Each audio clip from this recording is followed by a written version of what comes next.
When, in math and science and physics and, these fields, there's always a right answer. You're right or you're wrong. And I actually think that teaches you some of the wrong lessons. I remember really vividly some of my early violin lessons where you could get all the notes right, but that actually isn't what mattered. What mattered is that you could weave through the notes the emotion and the story that the original composer was trying to convey. And I think it was a really powerful lesson, because I think, one thing that many of us learn over time is that a lot of times it's not about something being clinically correct or clinically right or exactly right. It's about how they kind of make people feel. And I think that definitely is true in technology, and it's definitely true in everything that we try to build. My name's Alexander Wang. I'm the CEO and founder of Scale AI. Scale AI is the data infrastructure for AI to power the most ambitious AI projects in the world. Every organization wants to implement AI, but oftentimes the biggest bottleneck in their way is being able to create really high quality data and data sets to power that AI. At Scale, we sort of view data as the core problem of building great AI, whereas a lot of other companies view it as an afterthought, and that really prevents AI from having sort of the magnitude of outcomes that it's able to have. We've raised over $600 million to date, and we work with everywhere from the largest automakers in the world, like Toyota and General Motors, to the United States Department of Defense, to some of the largest enterprises in the world, like Microsoft, Square, and PayPal, and some of the leading AI research organizations like OpenAI.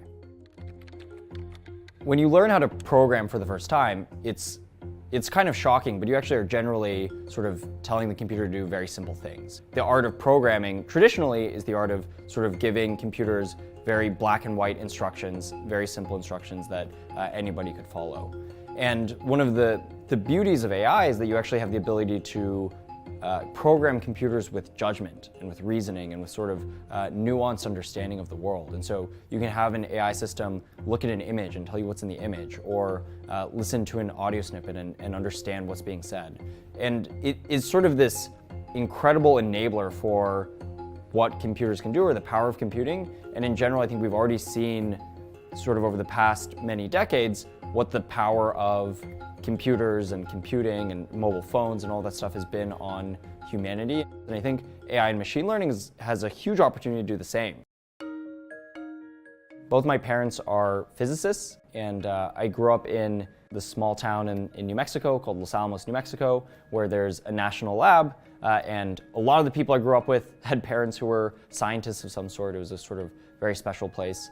And my mom, from a very young age, taught me about math and physics and science, and she taught me with such wonders. I was really impatient as a kid. I think I always wanted to be learning more, or I always wanted to be doing more, always wanted to sort of be accomplishing more. And so I actually, I left high school after my junior year of high school, and then moved out to Silicon Valley to work as a software engineer. I learned so much about building products, about what it meant to sort of like be metrics focused and data focused, and what it sort of meant to build great software.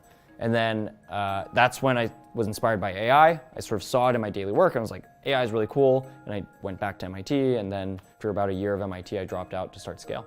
We have over 500 people now, so it's pretty insane to watch, what originally started as a few people in the basement of our investor to what it's sort of become.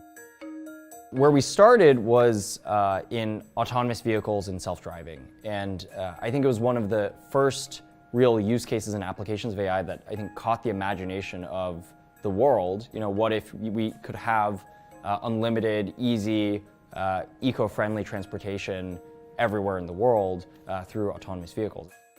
One of the examples that we get really excited about is in healthcare. In healthcare, there's a huge bottleneck in the number of doctors, trained doctors all around the world. And there's incredible potential for AI and machine learning to actually analyze as many of the cases as possible automatically before needing escalation to a doctor, so the doctor can spend their time on cases with anomalies or erratic data or whatnot. And so at Scale, we actually did research with MIT on using AI and machine learning to analyze dermatology data and dermatology imaging to see how AI could actually automate that process and then therefore unblock the sort of doctor bottleneck. Another use case that I'm really passionate about is using AI to help solve some of the largest geopolitical problems and working with governments in being able to sort of provide technology to aid in some of these very tough and tricky situations.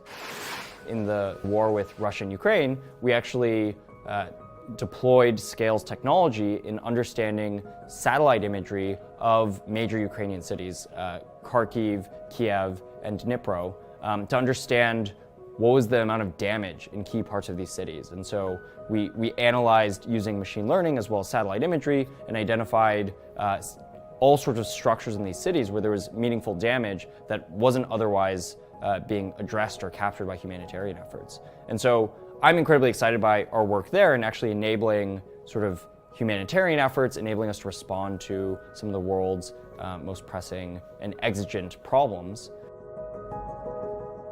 In the world of AI, there's, I think, a lot of very smart people, but who are focused, so far out in the future that it's almost unhelpful. There's so many people focused on what's going to happen when we have AGI or what's going to happen, 2 or 3 decades in the future.